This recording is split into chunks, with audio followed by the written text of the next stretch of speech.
نحمده ونصلي على رسوله الكريم فأما بعد أعوذ بالله من الشيطان الرجيم بسم الله الرحمن الرحيم رب اشرح لي صدري ويسر لي أمري واحلل عقدة من لساني يفقهوا قولي واجعل لي وزيرا من أهلي اللهم فقهنا في الدين رب ارحمهما كما ربياني صغيرا ثم اما بعد السلام علیکم ورحمۃ اللہ وبرکاتہ۔ کیسی ہیں میری پیاری بہنیں؟ اللہ سے امید ہے ایمان اور صحت کی بہترین حالت میں ہوں گی، اور اللہ تعالیٰ سے غالب گمان ہے کہ لیکچرز بہت اچھے سے سن رہی ہوں گی اور اپنے لیے عمل کے پوائنٹ ضرور لکھ رہی ہوں گی۔ چاہے ایک پوائنٹ ایک لیکچر میں سے کیوں نہ نکالیں، مگر ضرور نکالیں تاکہ ہمارے عمل میں انشاءاللہ تعالیٰ تبدیلی آئے۔ آج کے لیکچر کا آغاز ہم بہت ہی پیاری سی حدیث سے کرتے ہیں۔ حضرت معاذ بن جبل روایت فرماتے ہیں کہ رسول اللہ صلی اللہ علیہ وسلم سے میں نے دریافت کیا، یا رسول اللہ صلی اللہ علیہ وسلم ایسا عمل بتا دیجئے جو مجھے جنت میں داخل کر دے اور دوزخ سے دور کر دے۔ حضور اقدس صلی اللہ علیہ وسلم نے فرمایا، البتہ تم نے بڑی بھاری چیز کا سوال کیا ہے، اور در حقیقت وہ کوئی بھاری چیز نہیں ہے، اللہ جس پر آسان کر دے تو ضرور آسان ہے۔ اس کے بعد فرمایا، وہ چیز یہ ہے کہ تو اللہ کی عبادت کرے اس طرح کہ کسی چیز کو اس کا شریک نہ بنائے، اور نماز قائم کرے اور زکوٰۃ ادا کرے اور رمضان کے روزے رکھے اور بیت اللہ کا حج کرے۔ اس کے بعد فرمایا کہ تمہیں خیر کے دروازے نہ بتاؤں؟ سنو، خیر کے دروازے یہ ہیں: نمبر 1 روزہ ڈھال ہے، نمبر 2 صدقہ گناہ کو بجھا دیتا ہے جیسے پانی آگ کو بجھا دیتی ہے، نمبر 3 اور انسان کی نماز رات کے درمیان اس کے گناہ بجھا دیتی ہے۔ اس کے بعد آپ صلی اللہ علیہ وسلم نے یہ آیت تلاوت فرمائی، ان کے پہلو خواب گاہوں سے علیحدہ ہوتے ہیں، اس طور پر کہ وہ اپنے رب کو خوف اور امید کے ساتھ پکارتے ہیں اور ہماری دی ہوئی چیزوں سے خرچ کرتے ہیں، سو کوئی نہیں جانتا جو ان کی آنکھوں کی ٹھنڈک کا سامان پوشیدہ کیا گیا ہے، بدلہ جو وہ کرتے ہیں۔ اس کے بعد فرمایا، کیا تجھے دین کی اصل چیزوں اور ان کے ستونوں کی اور اس کے چوٹی کے عمل نہ بتا دوں؟ میں نے عرض کیا، یا رسول اللہ صلی اللہ علیہ وسلم ضرور ارشاد فرمائیے۔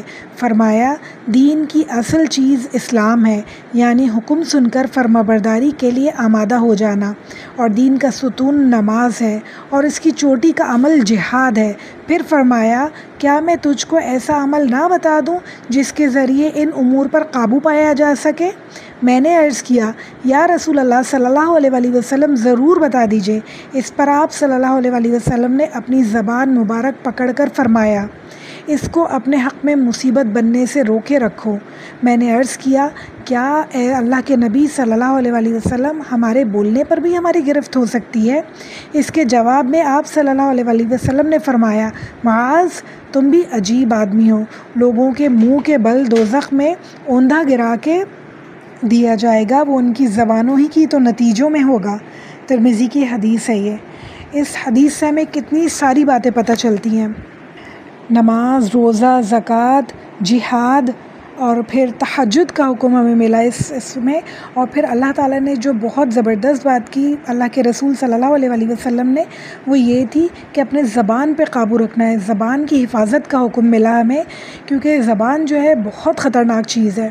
اس کی وجہ سے اس حدیث میں ہم نے پڑھا کہ اوندھے لوگ گرے ہوئے ہوں گے منہ کے بل جہنم کے گرد۔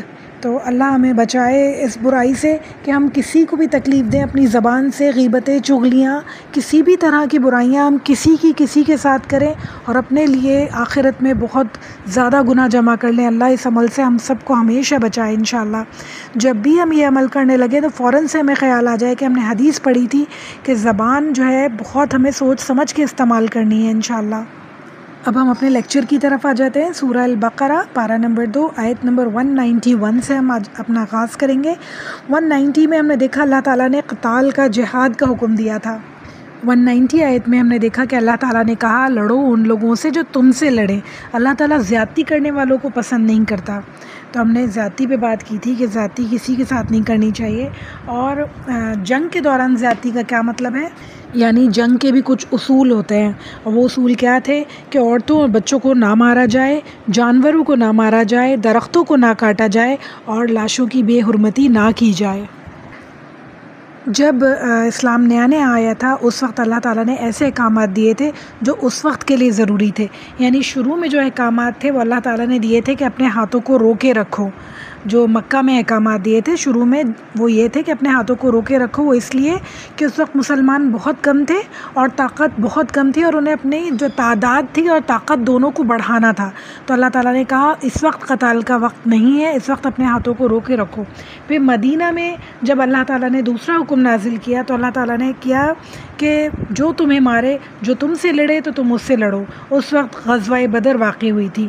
پھر آخری حکم جو آیا وہ قتال کا حکم تھا، سورہ توبہ میں نازل ہوا. وہ آج کا لیکچر ہم شروع کرتے ہیں سورہ البقرہ آیت نمبر 192 اور پارہ نمبر 2. 191 سے ہم شروع کرتے ہیں. اللہ تعالیٰ فرما رہے وَاقْتُلُوهُمْ حَيْثُ ثَقِفْتُمُوهُمْ وَأَخْرَجُوهُمْ مِنْ حَيْثُ أَخْرَجُوكُمْ وَالْفِتْنَةُ أَشَدُّ مِنَ الْقَتْلِ وَلَا تُقَاتِلُوهُمْ عِنْدَ الْمَسْجِدِ الْحَرَامِ حَتَّى يُقَاتِلُوكُمْ فِيهِ فَإِنْ قَاتَلُوهُمْ فَاقْتُلُوهُمْ كَذَلِكَ جَزَاءُ الْكَافِرِينَ. انہیں مارو جہاں بھی انہیں پاؤ، انہیں نکالو جہاں سے انہوں نے تمہیں نکالا ہو، اور سنو فتنہ قتل سے زیادہ سخت ہے. تھوڑی سی بات ہم فتنے پہ کر لیتے ہیں کہ اللہ تعالیٰ کہہ رہے ہیں فتنہ قتل سے زیادہ سخت ہے. ہم کیا سوچتے ہیں کہ ہم نے کسی کا قتل تو نہیں کیا، ایک بات ہی تو کہی تھی نا، صرف الفاظ تو نکالے منہ سے، کسی کا قتل تو نہیں کیا. ہم یہ نہیں سوچتے کہ ان باتوں سے کتنا زیادہ فساد فتنہ برپا ہوا. کسی گھر میں لڑائی ہو گئی، بہن بھائیوں میں، میاں بیوی میں، ماں بیٹے میں، ماں بھائی میں، کسی میں بھی لڑائیاں ہو گئی ہماری وجہ سے، تو ہم نے جو فتنہ کریٹ کیا وہ کتنا زیادہ سخت تھا اللہ کی نظر میں، یہ اللہ تعالیٰ ہی جانتے ہیں. اور اس کا گناہ ہمیں کتنا ملے گا یہ اللہ تعالیٰ ہی جانتے ہیں. کیونکہ اللہ تعالیٰ نے کیا کہا کہ فتنہ قتل سے بھی زیادہ خطرناک ہے. قتل تو ہو جاتا ہے، انسان مر جاتا ہے، ختم ہو جاتا ہے، مگر فتنے سے اس کی زندگی میں جو خرابیاں پڑتی ہیں وہ بہت ہی خطرناک ہو سکتی ہیں. تو اللہ تعالیٰ ہم سب کو محفوظ رکھے ہماری زبانوں کی برائیوں سے. ہم نے حدیث میں بھی پڑھا کہ زبانوں کی برائیاں کتنی خطرناک ہو سکتی ہیں. تو ہمیں ہمیشہ سوچ سمجھ کے بولنا ہوگا. بولیں تو اچھا بولیں، نہیں تو خاموش رہے انسان. کسی کی کوئی برائی خامی پتہ چل گئی ہے تو اسے بھی درگزر کرنے کی کوشش کریں. جب ہم کسی کی خامی چھپائیں گے تو انشاءاللہ آخرت میں اللہ تعالیٰ ہماری خامیاں چھپائیں گے انشاءاللہ. پھر فرما رہے اور مسجد الحرام کے پاس ان سے لڑائی نہ کرو جب تک کہ یہ خود تم سے نہ لڑیں. اگر یہ تم سے لڑے تو تم بھی انہیں مارو، کافروں کا بدلہ یہی ہے. 192 آیت. اگر یہ باز آ جائیں تو اللہ تعالیٰ بخشنے والا مہربان ہے. 193 ان سے لڑو جب تک کہ فتنہ مٹ نہ جائے اور اللہ تعالیٰ کا دین غالب نہ آ جائے. اگر یہ رک جائیں تو تم بھی رک جاؤ، زیادتی تو صرف ظالموں پر ہی ہے. کتنی خوبصورت آیت ہے. آپ یہ دیکھیں کہ جنگ کے میدان میں بھی اللہ تعالیٰ زیادتی کا حکم نہیں دیتے کہ مار ڈالو، سب کو ختم کر دو. ایسا نہیں کہا اللہ تعالیٰ نے کہا وہ رک جائیں تو تم بھی رک جاؤ. اور ہم مسلمان ہونے کے باوجود اللہ تعالیٰ کو مانتے ہوئے، قرآن کو پڑھتے ہوئے، جب ہم بولنے پہ آتے ہیں، جب ہم لڑنے پہ آتے ہیں تو اتنی زیادتی کر جاتے ہیں کہ کسی کا ایک لفظ بولا ہوا ہم اس کے اگلے پچھلے سارے گناہ، سارے کرتوت، ساری ہسٹری جو ہے سب کے سامنے رکھ دیتے ہیں، اس کی عزت کی دھجیاں بکھیر کے رکھ دیتے ہیں. تو یہ ہمیں مسلمان ہونے کی حیثیت سے شوبہ نہیں دیتی ہیں یہ باتیں. اللہ تعالیٰ ہم سب کو عقل اور فہم عطا فرمائے کہ ہمیں جو زندگی گزارنی ہے اللہ تعالیٰ کے احکامات کے مطابق گزارنی ہے انشاءاللہ تعالیٰ، تاکہ آخرت میں انشاءاللہ اللہ تعالیٰ کے سامنے کھڑے ہوں عزت کے ساتھ. 194 آیت. اللہ تعالیٰ فرما رہے ہیں حرمت والے مہینے حرمت والے مہینوں کے بدلے میں ہیں اور حرمتیں عدلے بدلے کی ہیں. جو تم پر زیادتی کرے تم بھی اس کے مثل اس سے زیادتی کرو جو تم کی گئی ہو، اور اللہ تعالیٰ سے ڈرتے رہا کرو اور جان رکھو کہ اللہ تعالیٰ پرہیزگاروں کے ساتھ ہے. سبحان اللہ. اچھا یہ اس وقت کی بات ہے کہ 6 ہجری یعنی ہجرت کو 6 سال ہوئے تھے. رسول اللہ صلی اللہ علیہ وآلہ وسلم 1400 صحابیوں کے ساتھ عمرے کے لیے مکہ گئے، اور وہاں انہیں روک دیا گیا اور کہا گیا کہ اگلے سال آپ 3 دن آ کے عمرہ کر سکتے ہیں. تو اللہ تعالیٰ نے اس وقت یہ آیت نازل کی کہ یہ حرمت والے مہینے میں آپ جا رہے ہیں. جو قریش مکہ تھے وہ 4 مہینوں کو حرمت والے مہینے جانا کرتے تھے حضرت ابراہیم علیہ السلام کے زمانے سے. رجب، رمضان، ذی القعدہ اور ذی الحج یہ لڑائی ان مہینوں میں بالکل سختی سے منع ہوا کرتی تھی اور وہ لوگ لڑتے نہیں تھے، یعنی مشرکین مکہ ان مہینوں میں لڑا نہیں کرتے تھے۔ تو اللہ تعالیٰ کہہ رہے ہیں کہ آپ لوگ جائیں گے وہاں عمرے کے لیے، اور وہ لوگ آپ کو عمرے کے لیے اگر منع کریں تو آپ ان سے لڑیں، اور اگر وہ آپ کو اجازت نہ دے جانے کی، چاہے وہ ان کے حرمت کے مہینے ہی کیوں نہ ہوں، جب آپ کی حرمت کا، آپ کے احراموں کا وہ احساس نہیں کر رہے تو آپ بھی ان کے حرمت والے مہینوں کا احساس نہ کریں۔ پھر اللہ تعالیٰ اینڈ میں کیا کہہ رہے ہیں؟ اللہ تعالیٰ سے ڈرتے رہو، جان رکھو کہ اللہ تعالیٰ پرہیزگاروں کے ساتھ ہے، یعنی زیادتی مت کرنا کسی کے ساتھ، کسی کو ناحق نہیں پریشان کرنا، اور جب تم کسی کے ساتھ لڑو اس میں بھی زیادتی نہیں کرنا، ایسے نہیں کہ تم بہت ہی برا سلوک کرو لوگوں کے ساتھ۔ اللہ تعالیٰ سے ڈر کے رہنا کہ کہیں مجھ سے کوئی ایسا کام نہیں ہو جائے کہ اللہ تعالیٰ ناراض نہ ہو جائیں۔ یہ خوف، یہ اطاعت اللہ تعالیٰ ہم سب کو عطا فرمائے ہماری 24/7 کی زندگی میں انشاءاللہ۔ اچھا، ان آیتوں میں اللہ تعالیٰ نے جو جہاد کا حکم دیا ہے تو جہاد کے معنی دیکھ لیتے ہیں ہم۔ جہاد جد و جہد سے نکلا ہے، یعنی سعی اور کوشش اس کا مطلب ہے، یعنی اپنی پوری طاقت لگا کے اللہ کے احکامات کو ماننا۔ جہاد کی 4 اقسام ہیں: جہاد بالنفس، جہاد بالقلم، جہاد بالمال اور جہاد بالسیف۔ یعنی جہاد بالنفس یعنی اپنی نفس سے لڑائی کرنا، اپنے آپ کو اللہ تعالیٰ کی اطاعت میں لگانا، اپنی ساری صلاحیتیں اللہ تعالیٰ کی اطاعت میں لگانا، چاہے ہمارا دل چاہ رہا ہو یا نہیں چاہ رہا ہو، گناہوں کی طرف راغب ہو رہا ہو، دنیا کی رنگینیوں کی طرف راغب ہو رہا ہو، مگر ہمیں کرنا کیا ہے؟ جو اللہ تعالیٰ ہم سے چاہتے ہیں۔ یہ ہماری نفس کے ساتھ جہاد ہے۔ اللہ تعالیٰ ہم سب کو اس میں کامیابی عطا فرمائے انشاءاللہ تعالیٰ۔ پھر جہاد بالقلم ہے، یعنی جو انسان لکھ سکتا ہے، جو لکھ کے بتا سکتا ہے، وہ لکھ کے اللہ تعالیٰ کے دین کی بات آگے پہنچائے۔ اور پھر جہاد بالمال، جو مال کے ذریعے سے اللہ تعالیٰ کے دین کی خدمت کر سکتا ہے، اس کی سربلندی کی، اسے آگے پہنچانے کی، تو وہ کرے۔ پھر آخر میں جہاد بالسیف ہے، یعنی کہ تلوار کے ذریعے سے جہاد، یہ آخری درجہ ہے۔ یعنی اللہ تعالیٰ کو پتہ تھا کہ ہر زمانے میں جہاد بالسیف نہیں ہو سکتی ہے، تو اللہ تعالیٰ نے باقی بھی جہاد رکھے کہ جو لوگ تلوار کے ذریعے سے نہ اللہ تعالیٰ کے لیے جد و جہد کر سکیں، وہ باقی طرح سے اللہ تعالیٰ کے لیے جد و جہد کر سکیں۔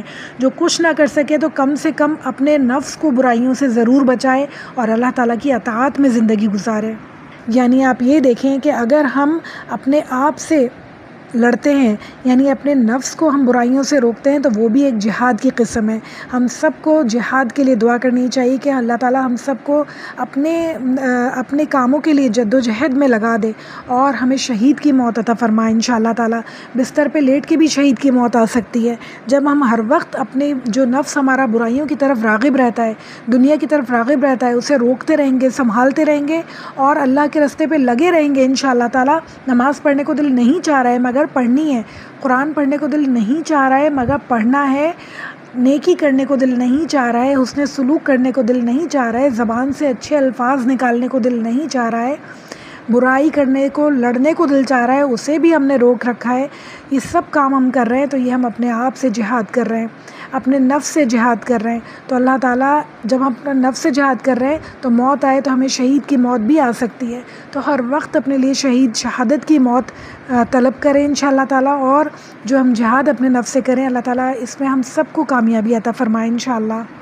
195 آیت میں اللہ تعالیٰ فرما رہے ہیں، اللہ تعالیٰ کی راہ میں خرچ کرو اور اپنے ہاتھوں ہلاکت میں نہ پڑو، اور سلوک اور احسان کرو، اللہ تعالیٰ احسان کرنے والوں کو دوست رکھتا ہے۔ یعنی کتنی پیاری اللہ تعالیٰ نے یہ آیت بتائی ہے ہمیں۔ اللہ تعالیٰ کی راہ میں خرچ کرو، اللہ تعالیٰ کی راہ میں کس طرح خرچ کیا جا سکتا ہے؟ یعنی جو بھی ہم صدقات خیرات کرتے ہیں، زکوٰۃ دیتے ہیں، اللہ تعالیٰ کے لیے دیں، دکھاوے کے لیے نہ دیں، اور دل میں ہمارے پکا یقین ہو کہ اس کا ثواب ہمیں اللہ تعالیٰ دیں گے، اس کی واہوائی ہمیں جنت میں جا کے چاہیے، اللہ تعالیٰ سے چاہیے، کسی کو دکھانا نہیں ہے، کسی سے شاباشی نہیں چاہیے۔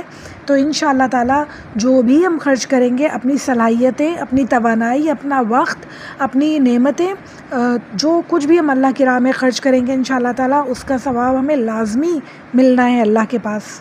پھر حسن سلوک کا اور احسان کا اللہ تعالیٰ حکم دے رہے ہیں، یعنی ایک ہوتا ہے حق اور ایک ہوتا ہے احسان، یعنی ایک وہ دینا ہوتا ہے کسی کو جو کسی کا حق ہے، اور ایک وہ ہوتا ہے جو حق سے بھی زیادہ دینا ہوتا ہے، وہ احسان ہوتا ہے۔ اللہ تعالیٰ یہاں احسان کرنے کا حکم دے رہے ہیں۔ جو ہم نے کسی کو دیا کسی کے حق کے مطابق وہ تو اس کا حق تھا، وہ تو ہمیں لازمی دینا ہی تھا ورنہ اس کی بہت ہی زیادہ پوچھ ہونی تھی، مگر اس سے بھی زیادہ بڑھ کے ہم نے کسی کو دیا تو وہ احسان ہے، وہ اللہ تعالیٰ کو پسند ہے۔ تو اللہ تعالیٰ ہم سب کو احسان کرنے والوں میں بنائے انشاءاللہ تعالیٰ، اور پھر وہ احسان جتانا کبھی نہیں ہے ورنہ سب برباد ہو جائیں گی نیکیاں جو بھی ہم نے کی ہوں گی، اس کا ثواب اس کا اجر اللہ تعالیٰ سے طلب کرنا ہے انشاءاللہ تعالیٰ، جو اللہ تعالیٰ کروڑوں گنا بڑھا کر ہمیں دینے والے ہیں انشاءاللہ۔ دنیا میں کوئی ایک دفعہ تعریف کر کے رک جائے گا، مگر آخرت میں جو تعریف ہونی ہے اور جو ثواب کے جو ڈھیروں ڈھیر ہمیں انشاءاللہ ملنا ہے وہ تو بے حساب ہے انشاءاللہ۔ ہمیں وہ چاہیے، اپنے دل کی گہرائیوں سے وہ چاہیے، کبھی بھی دنیا کی تعریف نہیں چاہیے انشاءاللہ۔ پھر اللہ تعالیٰ فرما رہے 196 آیت میں، بڑی طویل آیت ہے، اللہ تعالیٰ فرما رہے حج اور عمرے کو اللہ تعالیٰ کے لیے پورا کرو، ہاں اگر تم رک جاؤ تو قربانی میسر ہو اسے کر ڈالو اور اپنے سر منڈواؤ جب تک کہ قربانی قربان گاہ تک نہ پہنچ جائے، البتہ تم میں سے جو بیمار ہو یا اس کے سر میں کوئی تکلیف ہو جس کی وجہ سے سر نہ منڈوا سکے تو اسے فدیہ ہے، خواہ روزے رکھ لے، خواہ صدقہ دے دے، خواہ قربانی کرے۔ بس جب تم امن کی حالت میں ہو جاؤ تو جو شخص عمرے سے لے کر حج تک اس کا فائدہ اٹھا لے بس اسے چاہیے کہ وہ جو قربانی میسر ہو اسے کر ڈالے۔ جسے طاقت نہ ہو تو وہ 3 روزے تو حج کے دنوں میں رکھ لے اور 7 واپسی میں رکھے، یہ پورے 10 روزے ہو گئے۔ یہ ان لوگوں کی بات ہو رہی ہے جو سر منڈوا نہیں سکتے کسی وجہ سے، تو حدیث کی روح سے یہ شخص یا تو 6 مسکینوں کو کھانا کھلا دیں یا 1 بکری ذبح کر دیں یا 3 دن کے روزے رکھیں، یعنی حج کے دنوں میں 3 دن کے روزے رکھ لیں اور پھر جب واپس گھر چلے جائیں تو 7 روزے پھر رکھیں، یعنی ان ٹوٹل 10 روزے رکھنے ہوں گے انہیں جو فدیہ نہ دے سکیں اور صدقہ وغیرہ نہ دے سکیں۔ پھر فرما رہے ہیں یہ حکم ان لوگوں کے لیے جو مسجد الحرام کے رہنے والے نہ ہوں، یعنی الگ ملکوں سے وہ لوگ آئے ہوئے ہوں۔ لوگوں اللہ تعالیٰ سے ڈرتے رہو اور جان لو کہ اللہ تعالیٰ سخت عذاب دینے والے ہیں۔ آیت نمبر 197 اللہ تعالیٰ فرما رہے حج کے مہینے مقرر ہیں، اس لیے جو شخص اس میں حج لازم کر لے تو وہ اپنی بیوی سے میل ملاپ کرنے، گناہ کرنے اور لڑائی جھگڑے کرنے سے بچتا رہے، یعنی جو انسان حج کا ارادہ کر لے اور احرام پہن لے اس کے بعد بیوی سے مباشرت اس کے لیے منع ہے، کوئی بھی گناہ کا کام کرنا، لڑنا سے جھگڑنا، بد زبانی کرنا، یہ سب کچھ اس کے لیے منع ہے، یعنی اب وہ بہت ایک نیک کام کے لیے جا رہا ہے، بہت بڑے کام کے لیے جا رہا ہے، تو اس کے لیے اسے بھی پاکیزہ ہونا پڑے گا اور اپنے آپ کو بہت سنبھال کے رکھنا ہوگا انشاءاللہ۔ پھر فرما رہے ہیں تم جو نیکی کرو گے اللہ تعالیٰ اس سے باخبر ہے اور اپنے ساتھ سفر خرچ لے آیا کرو، سب سے بہتر زاد راہ اللہ تعالیٰ کا ڈر ہے یعنی تقوی ہے۔ اس زمانے میں ایسا ہوتا تھا کہ بہت لمبے لمبے سفر ہوتے تھے، اونٹوں پہ ہوا کرتے تھے اور بہت سارے لوگ ایسا کیا کرتے تھے کہ گھر سے کچھ سامان راستے کے لیے نہیں لے کے نکلتے تھے اور کہتے تھے ہم اللہ توکل جا رہے ہیں، اور انہیں بہت زیادہ مشکلات ہوتی تھیں۔ تو اللہ تعالیٰ کہہ رہے ہیں کہ جب نکلا کرو تو اس راستے کے لیے سامان لے کے نکلا کرو۔ آخر میں آیت کے فرما رہے ہیں اور اے عقل مندو مجھ سے ڈرتے رہا کرو۔ 198 آیت اللہ تعالیٰ فرما رہے ہیں تم پر اپنے رب کا فضل تلاش کرنے میں کوئی گناہ نہیں، جب تم عرفات سے لوٹو تو مشعر الحرام کے پاس ذکر الہی کرو اور اس کا ذکر کرو جیسے کہ اس نے تمہیں ہدایت دی، حالانکہ تم اس سے پہلے راہ بھولے ہوئے تھے۔ اچھا 198 آیت میں اللہ تعالیٰ یہاں تجارت کو اس وقت جائز دے رہے ہیں کہ اگر آپ حج کرنے گئے ہیں، یعنی اس وقت تجارت ہوا کرتی تھی، اونٹوں پہ سامان لے جایا کرتے تھے اور بیچا کرتے تھے لوگ، تو اللہ تعالیٰ کہہ رہے ہیں کہ حج کے موسم میں بھی اگر تم اپنے ساتھ اپنا تجارت کا سامان بھی لے آؤ تو کوئی حرج نہیں ہے اس میں۔ 199 آیت پھر تم اس جگہ سے لوٹو جس جگہ سے سب لوگ لوٹتے ہیں اور اللہ تعالیٰ سے طلب بخشش کرتے رہو، یقیناً اللہ تعالیٰ بخشنے والا مہربان ہے۔ اچھا اس وقت ہم تھوڑے حج کے بارے میں معلومات دیکھ لیتے ہیں۔ 3 ہجری میں حج فرض ہوا، یعنی رسول اللہ صلی اللہ علیہ وسلم کو 3 سال ہوئے تھے مدینہ منورہ آئے ہوئے جب حج فرض ہوا۔ حج کا مطلب ہے ارادہ کرنا، قصد کرنا، اور حج کی اقسام ہیں، 3 اقسام ہیں۔ حج تمتع یعنی کہ عمرے کی نیت سے احرام باندھا جائے، پھر کھول دیا جائے عمرہ کر کے، پھر دوبارہ 8 ذی الحج کو احرام باندھا جائے اور حج کیا جائے، پھر حج قران حج اور عمرے کی نیت ایک ساتھ کر کے احرام باندھا جائے، عمرہ کرنے کے بعد احرام نہ کھولا جائے اور حج کیا جائے۔ اور پھر ہے حج افراد، صرف حج کا احرام باندھا جائے اور حج کر لیا جائے، عمرہ نہ کیا جائے۔ ان لوگوں کے لیے قربانی فرض نہیں ہے، یعنی مختلف لوگ مختلف طرح کا حج کرتے ہیں، کوئی حج تمتع کرتا ہے، کوئی حج قران کرتا ہے، کوئی حج افراد کرتا ہے۔ حج کے فرائض دیکھ لیتے ہیں۔ احرام باندھنا لازمی ہے، وقوف عرفات ضروری ہے، 9 ذی الحج کو طواف زیارت ضروری ہے۔ وقوف عرفات کا مطلب ہے یعنی میدان عرفات میں رکنا ضروری ہے 9 ذی الحج کو، اور پھر طواف زیارت اس کے بعد ضروری ہے۔ 8 ذی الحج کہا جاتا ہے یوم ترویہ، 9 ذی الحج کہلایا جاتا ہے یوم عرفہ جو حدود حرم سے الگ ہے۔ پھر 10 ذی الحج کو یوم نحر یعنی قربانی کا دن کہلایا جاتا ہے۔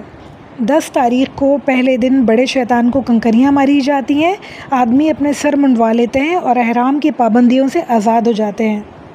منی میں قیام کیا جاتا ہے 5 دن، اور 12 تاریخ کو تینوں شیطانوں کو کنکریاں ماری جاتی ہیں۔ احرام کی پابندیاں دیکھ لیتے ہیں ہم، جو حج کے درمیان ہر انسان کے اوپر ہوتی ہیں۔ عام طور پہ بھی جب ہم عمرے کے لیے باندھیں اس وقت بھی احرام کی پابندی ضروری ہے۔ نمبر 1، عورت سے مباشرت کرنا منع ہے، خشکی کے جانوروں کا شکار منع ہے، بال یا ناخن کٹوانا منع ہے، خوشبو کا استعمال منع ہے۔ یہ پابندیاں دونوں کے لیے تھیں۔ اب خاص مردوں کے لیے کچھ اور پابندیاں بھی ہیں، وہ ہیں سلا ہوا کپڑا انہیں پہننا منع ہے، ایسی جوتی پہننا انہیں منع ہے جس سے آگے پاؤں کی ہڈی چھپ جائے، سر اور چہرہ ڈھانکنا انہیں منع ہے۔ اب ہم دوبارہ سے لیکچر کی طرف آ جاتے ہیں۔ 199 آیت میں اللہ تعالیٰ فرما رہے ہیں، پھر تم اس جگہ سے لوٹو جس جگہ سے سب لوگ لوٹتے ہیں، اور اللہ تعالیٰ سے طلب بخشش کرتے رہو، یقیناً اللہ تعالیٰ بخشنے والا مہربان ہے۔ یہ عرفات کی بات اللہ تعالیٰ کر رہے ہیں کہ عرفات جانا اور وہاں وقوف کرنا یعنی وہاں ٹھہرنا ہر انسان کے لیے ضروری ہے حج کے دوران۔ اچھا، قریش مکہ یہ کیا کرتے تھے کہ وہ مزدلفہ سے ہی واپس آ جاتے تھے، وہ عرفات کے میدان میں جایا ہی نہیں کرتے تھے۔ تو اللہ تعالیٰ اس لیے خاص طور پہ یہ حکم دے رہے ہیں جہاں سب جا رہے ہیں وہاں تک جاؤ اور وہاں سے واپس لوٹو، یعنی عرفات سے تک جاؤ اور وہاں سے واپس آؤ۔ آیت نمبر 200 میں اللہ تعالیٰ فرما رہے ہیں، پھر جب تم ارکان حج ادا کر چکو تو اللہ تعالیٰ کا ذکر کیا کرو جس طرح تم اپنے باپ داداؤں کا ذکر کیا کرتے تھے، بلکہ اس سے بھی زیادہ۔ بعض لوگ تو یہ بھی ہیں جو کہتے ہیں کہ اے ہمارے رب ہمیں دنیا میں دے، ایسے لوگوں کا آخرت میں کوئی حصہ نہیں ہے۔ قریش مکہ کیا کرتے تھے کہ حج سے فارغ ہونے کے بعد، منی سے واپس آ جانے کے بعد شعر و شاعری کی محفلیں کیا کرتے تھے، اپنے آباء و اجداد کو یاد کیا کرتے تھے، ان کے قصے سنایا کرتے تھے اور بہت ہی شوق سے سب کا ذکر کیا کرتے تھے۔ تو اللہ تعالیٰ کہہ رہے ہیں کہ سب سے زیادہ ذکر میرا کرو اور کسی کا ذکر کرنے کی ضرورت نہیں ہے۔ دنیا تو ہم سارے سال ہی مانگتے ہیں، یہ تو آخرت مانگنے کا وقت ہے۔ اس وقت جو بھی انسان دنیا مانگے کتنا زیادہ بے وقوف ہے۔ دنیا تو اللہ تعالیٰ دیتے ہی ہیں، آخرت اس وقت اگر مل جائے تو کتنی بڑی بات ہے۔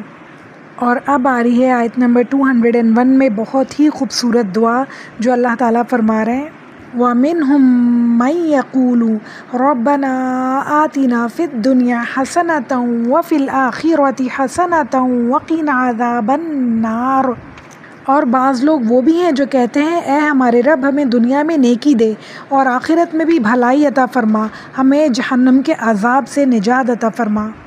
آمین ثم آمین، اللہ ان لوگوں میں ہمیں بھی شامل عطا فرمائے انشاءاللہ۔ آیت نمبر 202، یہ وہ لوگ ہیں جن کے لیے ان کے اعمال کا حصہ ہے اور اللہ تعالیٰ جلد حساب لینے والا ہے۔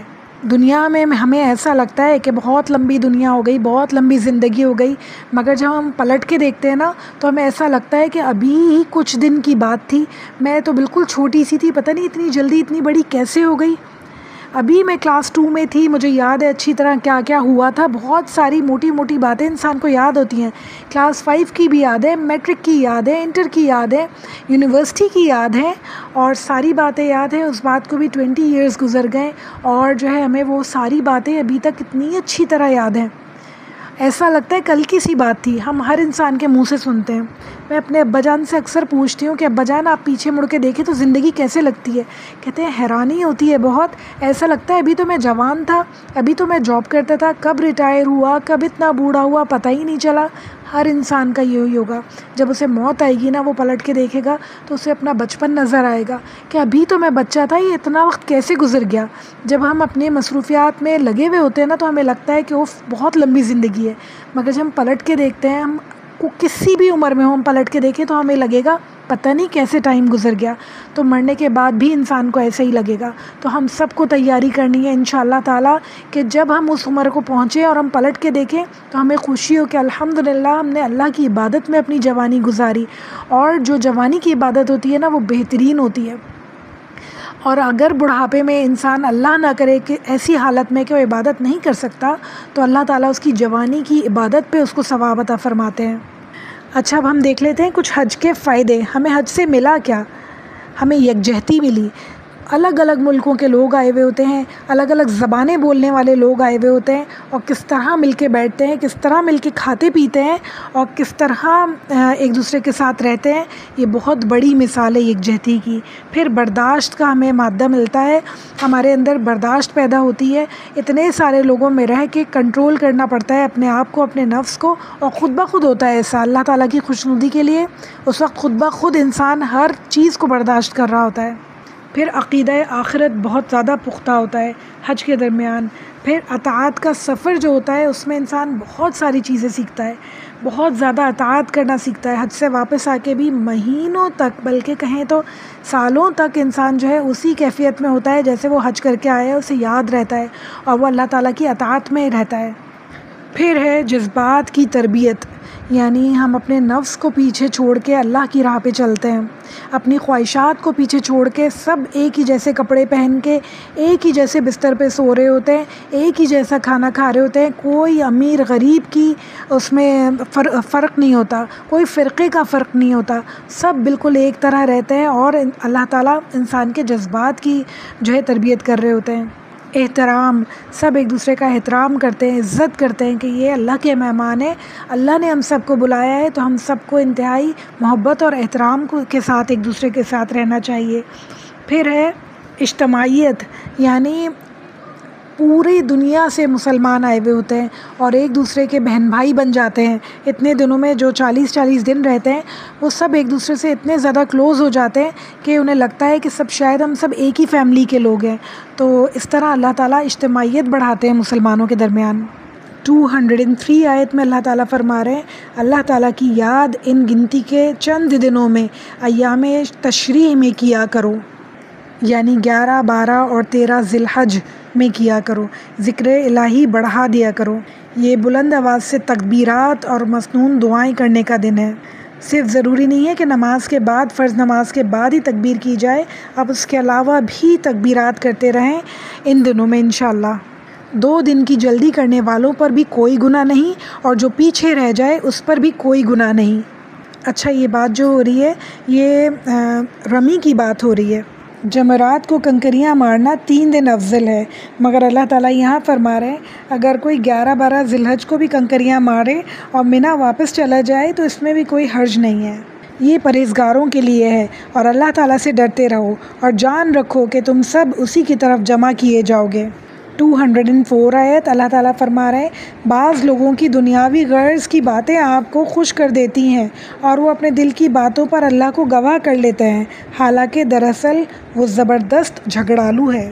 یہ اس وقت ایسے منافقوں کے لیے نازل ہوئی تھی جو ایسے کام کیا کرتے تھے، لوگوں کو دنیا کی طرف کھینچا کرتے تھے، حالانکہ وہ لوگوں کے کسی کے بھی خیر خواہ نہیں تھے، بہت جھگڑالو، بہت بد مزاج تھے. ایک حدیث رسول اللہ صلی اللہ علیہ وسلم نے فرمائی، میں تمہیں بتاؤں جنتی کون ہے اور دوزخی کون ہے. جنتی ہر وہ کمزور نرم مزاج ہے، اگر وہ اللہ کے بھروسے کوئی قسم کھا لیتا ہے تو اللہ تعالیٰ اسے پوری کر دیتے ہیں. اور دوزخی ہر وہ موٹا بد مزاج متکبر ہے. بخاری کی حدیث ہے یہ. اچھا، جو رسول اللہ صلی اللہ علیہ وسلم نے یہاں کمزور کا اور موٹے کا ورڈ یوز کیا ہے، یہ جسمانی طور پہ نہیں، روحانی طور پہ ہے. یعنی کہ آپ جو ہے بہت زیادہ بد مزاج ہیں، بہت تکبر کرتے ہیں، اپنی غلطی کو مانتے نہیں ہیں، لوگوں کی جان کو اور مال کو نقصان پہنچاتا ہے، غلطی کر کے اکڑ جاتا ہے اور قبول نہیں کرتا، وہ انسان جہنمی ہے. اس لحاظ سے بات ہو رہی ہے. 205 آیت، جب وہ لوٹ کر جاتا ہے تو زمین میں فساد پھیلاتا ہے اور کھیتی اور نسل کو برباد کرنے کی کوشش میں لگا رہتا ہے، اور اللہ تعالیٰ فساد کرنے والوں کو پسند نہیں کرتے۔ اللہ تعالیٰ ایسے لوگوں میں ہمیں کبھی شامل نہ فرمائے جو فساد پسند کرتے ہیں، جو فساد پھیلانا پسند کرتے ہیں۔ دیکھیں ان آیتوں کا جتنی ہم نے پڑھی ہے سب کا کرکس جو تھا وہ فساد ہے، چاہے وہ جسمانی ہو چاہے وہ زبانی ہو، کسی بھی طرح سے فساد ہمیں نہیں پھیلانا، ہمیں فساد پھیلانے والوں میں شامل نہیں ہونا۔ سورہ البقرہ کی سٹارٹنگ میں اللہ تعالیٰ کہتے ہیں نا، اور ان سے جب کہا جائے کہ فساد مت پھیلاؤ تو وہ کہتے ہیں ہم فساد پھیلانے والوں میں تھوڑی ہیں، ہم تو اصلاح کرنے والوں میں ہیں۔ انسان کو کبھی کبھی ایسا معلوم ہوتا ہے کہ ہم تو اصلاح کر رہے ہیں، ہم فساد نہیں کر رہے ہیں۔ فضول میں ہم کسی کو بولے جا رہے ہیں برا بھلا تم ایسے کیوں کرتے ہو، ایسے کیوں کرتے ہو، ہم تو اصلاح کر رہے ہیں۔ حالانکہ یہ بات اتنی ضروری نہیں تھی کہ جتنی آپ نے انسلٹ کر دی دوسرے کی، تو آپ نے اصلاح نہیں کی بلکہ آپ نے فساد کیا۔ یہ بات ہمیں سمجھنی ہوگی، اپنی زبانوں پر اپنے جذبات پر کنٹرول کرنا ہوگا انشاءاللہ۔ اللہ کے نیک بندوں میں شامل ہونا ہے تو، کیونکہ اللہ تعالیٰ کہتے ہیں کہ اللہ تعالیٰ کو فساد کرنے والے لوگ پسند نہیں ہیں۔ اللہ تعالیٰ کے سامنے جب قیامت کے دن کھڑے ہوں گے اور اللہ تعالیٰ ایک طرف کر دیں گے فسادیوں کو اور ایک طرف کر دیں گے اصلاح کرنے والوں کو، تو ہم کس طرف جانا چاہیں گے؟ اللہ تعالیٰ تو جانتے ہیں نا انسان کے دل کے حال نیتوں کو جانتے ہیں۔ ہم اس وقت کیسے جھوٹ بول سکتے ہیں یا کیسے اپنے آپ کو بچا سکتے ہیں کہ اللہ تعالیٰ ہمیں فسادیوں میں شامل نہ کرے، جبکہ ہم فساد پھیلاتے ہوں دنیا میں۔ لوگ خوش رہتے ہیں مگر ان میں تھوڑی سی کوئی بھی شوشہ چھوڑ دینا، کوئی بھی باتوں میں لقمہ دے دینا ایسا کہ لوگ آپس میں لڑنے لگیں یا لوگوں کے دل خراب ہو جائیں، ان کے موڈ خراب ہو جائیں، مزاج خراب ہو جائیں، کھانا ایسا کیوں ہے، ایسا کیوں نہیں ہے، صفائی ایسی کیوں ہے، ایسی کیوں نہیں ہے، بچے ایسے کیوں ہیں، ایسے کیوں نہیں ہے۔ ہم بول بول کے لوگوں کو گھر میں رہنا مشکل کر دیتے ہیں، تو یہ بھی ایک فساد کی نسل ہے، قسم ہے۔ تو یہ اس سے بھی ہمیں گریز کرنا چاہیے، چاہے ہم بہو ہوں، چاہے ہم ساس ہوں، چاہے ہم بیٹی ہوں، چاہے ہم نند ہوں، ہر صورت میں ہم جس طرح سے فساد پھیلا سکتے ہیں ہمیں وہ تمام چیزوں کو کنٹرول میں لانا ہوگا انشاءاللہ تعالی۔ ہمیں اصلاح کرنے والا بننا ہوگا، امن پھیلانے والا بننا ہوگا، سکون پھیلانے والا بننا ہوگا کہ جب ہمارا نام آئے تو لوگ خوش ہو جائے کہ وہ بندہ ہمارے گھر آ رہا ہے، ارے واہ بہت ہی مزہ آئے گا، بہت ہی پرسکون پرسنالٹی ہے ان کی۔ ایسی نہیں ہے کہ وہ آئیں ہمارے گھر اور ہمارے گھر میں ہائی تباہی مچ جائے کہ ہے وہ آنے والی ہیں اب کیا ہوگا۔ تو ایسی اپنے آپ کو بالکل بھی نہیں بنانا ہمیں انشاءاللہ۔ آیت نمبر 206 میں اللہ تعالیٰ کہتے ہیں، اور جب اس سے کہا جائے کہ اللہ سے ڈرو تو تکبر اور تعصب اسے گناہ پر آمادہ کر دیتا ہے، ایسے کے لیے صرف جہنم ہی ہے اور یقین وہ بدترین جگہ ہے۔ اللہ تعالیٰ ہمیں جہنم کی آگ سے بچائے۔ اللہم اجرنا من النار، آمین ثم آمین۔ بچنا ہے تو آج سے ہی اپنے اوپر کام کرنا شروع کر دینا ہوگا، آج سے ہی اپنی نفس کی تربیت کرنی انشاءاللہ شروع کر دینی ہے کہ ہمیں برائیوں سے بچنا ہے انشاءاللہ، اپنی زبان کے گناہوں سے بچنا ہے انشاءاللہ تعالی۔ 207 آیت بے انتہا خوبصورت ہے۔ اللہ تعالیٰ کہہ رہے ہیں، اور بعض لوگ وہ بھی ہیں جو اللہ تعالیٰ کی رضامندی کو طلب کرنے کے لیے اپنی جان بیچ ڈالتے ہیں۔ اللہ تعالیٰ اپنے بندوں پر نہایت مہربان ہے، اپنے آپ کو بیچ ڈالتے ہیں، یعنی سب کچھ چھوڑ دیتے ہیں، وہ ہمیں کچھ نہیں چاہیے، اللہ تعالیٰ کی رضا چاہیے، صرف اللہ تعالیٰ کی خوشنودی چاہیے، لوگوں کے لیے ساتھ اچھا سلوک کرتے ہیں، ان کے ساتھ احسان والا سلوک کرتے ہیں، اپنا حق بھی انہیں دے دیتے ہیں کہ تم خوش رہو تاکہ اللہ تعالیٰ مجھ سے راضی ہو جائیں، تمہارے دل سے میرے لیے دعائیں نکلیں تاکہ اللہ تعالیٰ مجھ سے راضی ہو جائیں، ان کی جو خواہش اور ان کی جو تمنا ہو وہ صرف اور صرف اللہ تعالیٰ مجھ سے راضی ہو جائیں، یہ ہو۔ تو اللہ تعالیٰ کہہ رہے ہیں کہ اللہ تعالیٰ بہت ہی مہربان ہے ان بندوں کے اوپر۔ اللہ تعالیٰ ہم سب کو ایسے بندوں میں شامل فرمائے۔ آپ سوچیں کہ ہر انسان ایسا ہو جائے تو معاشرہ کتنا پرسکون ہو جائے، ہر جگہ سے لڑائی جھگڑے فساد ہر طرح کے ختم ہو جائے، وراثت پہ جو لڑائی جھگڑے ہوتے ہیں وہ ختم ہو جائے، ہر انسان کو اس کا حصہ پراپرلی مل جائے، چوری ڈاکے ختم ہو جائے، قتل و غارت گری ختم ہو جائے، سب چیزوں کا جو فساد ہے وہ ختم ہو جائے، اگر ہر انسان صرف اور صرف اللہ تعالیٰ پہ یقین کرے اور اللہ تعالیٰ سے اپنے لیے اجر چاہے۔ 208 آیت بہت ہی خوبصورت ہے اور اللہ تعالیٰ فرما رہے ہیں، یا ایھا الذین آمنوا ادخلوا فی السلم کافہ ولا تتبعوا خطوات الشیطان انہ لکم عدو مبین۔ اے ایمان والو، اسلام میں پورے کے پورے داخل ہو جاؤ اور شیطان کے قدموں کی تابعداری نہ کرو، وہ تمہارا کھلا دشمن ہے۔ یعنی کہیں اسلام اور کہیں کفر، کہیں آپ مشرک ہو گئے، کہیں آپ یہودیوں کے جیسے ہو گئے، کہیں آپ انگریزوں کے جیسے ہو گئے، کہیں کچھ کہیں کچھ کہیں کچھ۔ اللہ تعالیٰ کہہ رہے ہیں ایسے نہیں چلے گا، مومنوں پورے کے پورے دین میں داخل ہو جاؤ، پورے کے پورے اسلام میں داخل ہو جاؤ۔ تمہیں دور سے دیکھ کے پتہ چلے کہ یہ مومن بندی آ رہی ہے، تمہارے ہر کام میں پتہ چلے کہ یہ مومن ہے، صرف لبادہ نہیں ہو، صرف لباس آپ کا نہیں بتا رہا ہو، آپ کے ایکشنز بتا رہے ہو، آپ کی زبان بتا رہی ہو، آپ کا رہنا سہنا بتا رہا ہو، آپ کی تجارت بتا رہی ہو، آپ کی شادیاں اور آپ کے غم کے مواقع بتا رہے ہو کہ آپ مومن ہیں، آپ کے اخلاق بتا رہے ہو، آپ کا کردار بتا رہا ہو، آپ کا لینا دینا بتا رہا ہو، ہر چیز سے پتہ چل رہا ہو کہ یہ ایک مومن بندی ہے۔ آپ غم و غصے کی حالت میں ہو تب بھی پتہ چل رہا ہو کہ یہ بندی جو ہے یہ سچی مسلمان ہے، اس کی زبان سے کوئی ایسا الفاظ نہیں نکلا جو ناشکری کا ہو، جو اللہ تعالیٰ کے رضا کے خلاف ہو۔ تو ہمیں ایسا بننا ہے انشاءاللہ تعالیٰ۔ بعض لوگ کہتے ہیں دین جو ہے، مذہب جو ہے وہ دین ہے، اور جو ہے تجارت میں یا تو سیاست میں دین کو شامل نہیں کرنا چاہیے، حالانکہ دین اس میں سب کچھ شامل ہے، تجارت بھی شامل ہے، معیشت بھی شامل ہے، اس میں سیاست بھی شامل ہے، سب کچھ اس میں شامل ہے۔ ان سب میں جب اسلام پوری طرح داخل ہوتا ہے تو مذہب بنتا ہے، تو دین بنتا ہے۔ ہماری ثقافت، ہماری روایات سب کی سب اللہ تعالیٰ کے کہنے کے مطابق ہونی چاہیے انشاءاللہ۔ اور اگر ایسا نہیں ہوا تو دوسرا رستہ جو اللہ تعالیٰ ہمیں دکھا رہے ہیں وہ کیا ہے؟ شیطان کے قدموں کی پیروی۔ یعنی کہ اللہ تعالیٰ کہہ رہے ہیں کہ اگر اسلام میں پورے داخل نہیں ہوگے تو دوسرے رستے پہ چلو گے تو وہ کیا ہے؟ شیطان کے قدموں کی پیروی، اور وہ تمہارا کھلا دشمن ہے۔ دیکھو ذرا کہ وہ تمہیں کہاں لے کے جا رہا ہے، وہ تمہیں جہنم کے راستے پہ لے کے جا رہا ہے، وہ تمہیں عذاب کے راستے پہ لے کے جا رہا ہے۔ اس دنیا میں شاید کہ تمہیں بہت مزے آ جائیں، تم رنگینیاں دیکھ لو، تم بہت زیادہ عیش کر لو، مگر آخرت تمہاری کیا ہونے والی ہے یہ بھی تم سمجھ لو۔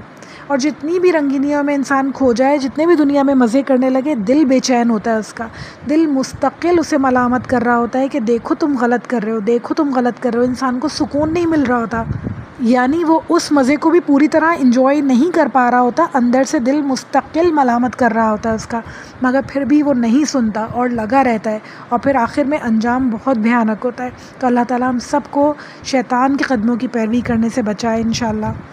209 آیت میں اللہ تعالیٰ فرما رہے ہیں اگر تم باوجود تمہارے پاس دلیلیں آ جانے کے بعد بھی پھسل جاؤ تو جان لو کہ اللہ تعالیٰ غلبے والا اور حکمت والا ہے۔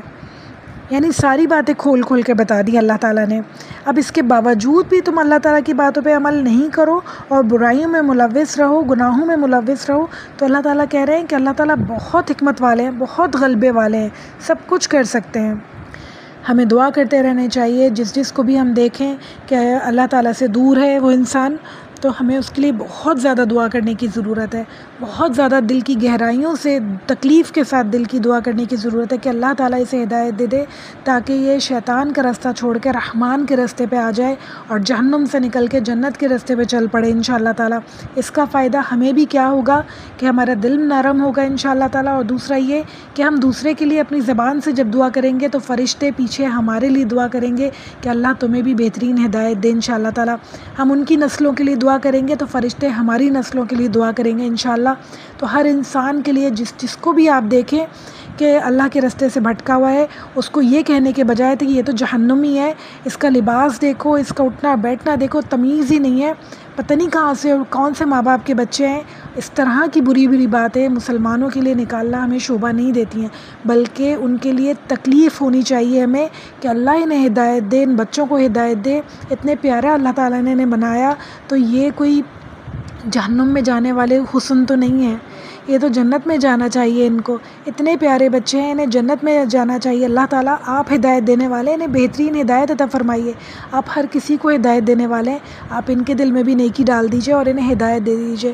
تو ہمیں ہر کسی کے لیے تکلیف دہ دل رکھنا ہے، درد والا دل رکھنا ہے، تاکہ انشاءاللہ اللہ تعالیٰ ہمیں بھی ہدایت دے اور ہماری آنے والی نسلوں کو بھی ہدایت پر رکھے انشاءاللہ۔ ہمارے لیکچر کی لاسٹ آیت نمبر 210 میں اللہ تعالیٰ فرما رہے ہیں کیا یہ لوگوں کو اس بات کا انتظار ہے کہ ان کے پاس خود اللہ تعالیٰ ابر کے سائبانوں میں آ جائیں اور فرشتے فرشتے بھی اور کام انتہا تک پہنچا دیں، اللہ تعالیٰ ہی کی طرف تمام کام لوٹا دیے جائیں گے۔ مفسرین کے مطابق یہ اللہ تعالیٰ کا جو بات ہے، اللہ تعالیٰ قیامت کا منظر کھینچ رہے ہیں۔ کیا اس بات کا انتظار کر رہے ہیں کہ قیامت آ جائے، یا یہ چاہتے ہیں کہ اللہ تعالیٰ اور فرشتے بادلوں میں سے نکل کے ان کے سامنے آ جائیں؟ جب یہ ایمان لائیں گے، یہ کب ایمان لائیں گے؟ یہی ہمارا حال ہے۔ اتنے کھول کے اللہ تعالیٰ نے آیتیں سمجھا دیں، بتا دیں، ہم کب ایمان لائیں گے؟ ہمارے کب دل راضی ہوں گے ایمان پہ؟ اپنے آپ سے ہم سب کو یہ سوال کرنا ہوگا کہ ہم کس بات کا انتظار کر رہے ہیں؟ ہم کس بات کا انتظار کر رہے ہیں عمل کے لیے؟ اللہ تعالیٰ کی طرف پلٹنے کے لیے ہم کس بات کا انتظار کر رہے ہیں؟ قیامت کا انتظار۔ قیامت صغریٰ، ہماری موت تو کسی دن بھی آ جانی ہے۔ ہم آج بھی جب سوئیں گے تو پتہ نہیں اٹھیں گے تو پھر کون ہمارے سوالوں کے جواب دے گا؟ ہماری نمازیں جو قضا ہے ان کا حساب کون دے گا؟ روزے جو قضا ہے ان کا حساب کون دے گا؟ جو غلطیاں کی، جو غیبتیں بدعات کی، جو چغلیاں کی، ان کی معافیاں لوگوں سے کون مانگے گا؟ جو حقوق العباد نہیں ادا کیے، حقوق اللہ نے ادا کیے، وہ پورے کون کرے گا؟ تو آج ہمیں کرنے ہیں وہ آج سے ہی ہمیں نیت کر لینی ہے کہ ہمیں انشاءاللہ سب پورے کرنے ہیں۔ ہم سب کچھ کریں گے جو اللہ تعالیٰ نے کہا، ہم انشاءاللہ پورے کے پورے دین میں داخل ہو کے دکھائیں گے انشاءاللہ تعالیٰ، اور اللہ تعالیٰ کے بہترین بندوں میں شامل ہوں گے انشاءاللہ۔ سابقون اولون میں اللہ تعالیٰ ہمیں شامل فرمائے انشاءاللہ۔ تھوڑی سی محنت کی ضرورت ہے۔ ہم نے جہاد کی اقسام پڑھی نا، جہاد بن نفس، اس کی ضرورت ہے۔ بس اپنے نفس پہ تھوڑا سا قابو پا لیں، پھر دیکھیں انشاءاللہ تعالیٰ ایک پاؤں نفس پہ ہو تو انشاءاللہ تعالیٰ دوسرا پاؤں جہنم سے نجات کی طرف ہوگا، انشاءاللہ تعالیٰ جنت کی طرف ہوگا انشاءاللہ۔ تو اللہ تعالیٰ ہم سب کو جہنم سے نجات عطا فرمائے، گناہوں سے، برائیوں سے نجات عطا فرمائے، اللہ تعالیٰ کے بہترین بندوں میں، سابقون اولون میں شامل فرمائے انشاءاللہ تعالیٰ۔ ہمارا اٹھنا بیٹھنا، کھانا پینا، چلنا پھرنا، ہمارا لباس، ہماری ہر چیز جو ہم کرتے ہیں انشاءاللہ تعالیٰ اللہ تعالیٰ کے دین کے عین مطابق ہو انشاءاللہ۔ اللہ تعالیٰ سے بہت گہرے دل سے دعا ہے، دل کی گہرائیوں سے دعا ہے ہم سب کے لیے کہ جتنے بہنیں میری سن رہی ہیں اور جتنی نہیں بھی سن رہی ہیں، اللہ تعالیٰ ہم سب کو دین میں پورا کا پورا شامل کر دے انشاءاللہ تعالیٰ۔ اس سے پہلے ہم نے پڑھا تھا نا صبغۃ اللہ، اللہ کا رنگ، ہم سب کو اللہ تعالیٰ اپنے رنگ میں رنگ دے انشاءاللہ تعالیٰ، اور اللہ تعالیٰ ہم سب کو بہترین جنتی خواتین میں شامل فرمائے انشاءاللہ۔ امام غزالی خاموشی کی تعریف کرتے ہوئے فرماتے ہیں، خاموشی عبادت ہے بغیر محنت کے، ہیبت ہے بغیر سلطنت کے، قلعہ ہے بغیر دیوار کے، فتح ہے بغیر ہتھیار کے، آرام ہے کرام الکاتبین کا، شیوا ہے عاجزوں کا، دبدبہ ہے حاکموں کا، اور جواب ہے جاہلوں کا۔ یعنی خاموشی اتنی اچھی چیز ہے، زبان کا ایکسٹرا استعمال بھی بہت برا ہوتا ہے۔ حضرت ابو ہریرہ رضی اللہ تعالیٰ عنہ فرماتے ہیں کہ آپ صلی اللہ علیہ وآلہ وسلم نے ارشاد فرمایا، جو شخص خدا اور آخرت کے دن پر ایمان رکھتا ہے اسے چاہیے کہ اپنے ہمسائے کو تکلیف نہ دے، اور جو شخص خدا اور آخرت پر ایمان رکھتا ہے تو اسے چاہیے کہ مہمان کی خاطرداری کرے، اور جو شخص خدا اور آخرت پر یقین رکھتا ہے تو اسے چاہیے کہ بھلی بات کہے یا تو پھر خاموش رہے۔ مسلم کی حدیث ہے یہ۔ حضرت ابن عمر سے روایت ہے کہ رسول اللہ صلی اللہ علیہ وآلہ وسلم نے فرمایا کہ اللہ تعالیٰ کے ذکر کے سوا کسی اور کلام کی کثرت نہ کرو، کیونکہ اللہ کے ذکر کے سوا کسی اور کلام کی کثرت دل کو سخت کر دیتی ہے، اور اللہ تعالیٰ سے سب سے زیادہ دور وہ شخص ہوتا ہے جس کا دل سخت ہو۔ ترمذی کی حدیث ہے یہ۔ حضرت عبداللہ سے روایت ہے کہ رسول اللہ صلی اللہ علیہ وآلہ وسلم نے فرمایا کہ مومن نہ بہت تانے دینے والا ہوتا ہے، نہ بہت لعنت کرنے والا ہوتا ہے، نہ فحش باتیں کرنے والا ہوتا ہے، اور نہ زبان دراز ہوتا ہے۔ ترمذی کی حدیث ہے یہ۔ اب جب بھی کسی بھی وجہ سے ہمارا یہ کام کرنے کو، ان میں سے کوئی بھی کام کرنے کو دل چاہے نا، تو سوچ لینا ہے کہ ہم مومن ہیں یا نہیں ہیں، ہم اپنے آپ کو اس کیٹیگری میں رکھنا چاہتے ہیں یا نہیں چاہتے ہیں، اور فوراً سے اپنی زبان کو روک لینا ہے انشاءاللہ تعالیٰ بری بات کرنے سے۔ رسول اللہ صلی اللہ علیہ وآلہ وسلم نے فرمایا، جو زبان کی حفاظت کا ذمہ لے لے تو اس کے لیے بہشت کا ذمہ میں لیتا ہوں۔ سبحان اللہ۔ حضرت ابو ہریرہ رضی اللہ تعالیٰ عنہ بیان کرتے ہیں کہ رسول اللہ صلی اللہ علیہ وآلہ وسلم نے ارشاد فرمایا کہ صدیق کے لیے مناسب نہیں کہ وہ لعنت کرنے والا ہو۔ مسلم کی حدیث ہے یہ۔ صدیق کا مطلب ہے سچ بولنے والا۔ اگر ہم چاہتے ہیں کہ ہم قیامت کے دن اللہ تعالیٰ کے نزدیک سچ بولنے والوں میں شامل ہوں تو ہمیں بری باتیں زبان سے روکنی ہوں گی انشاءاللہ۔ اللہ تعالیٰ سے امید ہے کہ ان تمام باتوں کا ہمارے دلوں پہ اثر ہو اور اللہ تعالیٰ ان تمام برائیوں سے ہم سب کو ہمیشہ کے لیے روک لے انشاءاللہ تعالیٰ۔ اللہم انت السلام ومنک السلام تبارکت یا ذو الجلال والاکرام ربی اعنی علی ذکرک وشکرک وحسن عباداتک لا الہ الا اللہ وحدہ لا شریک لہ لہ الملک ولہ الحمد وہو علی کل شیء قدیر سبحان ربک رب العزت عما یصفون وسلام علی المرسلین والحمد للہ رب العالمین تقبل منا انک انت السمیع العلیم وتوب علینا انک انت التواب الرحیم صلی اللہ تعالی علی خیر خلقہ وازواجہ وسنتہ وذریتہ اجمعین برحمتک یا ارحم الراحمین۔ السلام علیکم ورحمۃ اللہ وبرکاتہ۔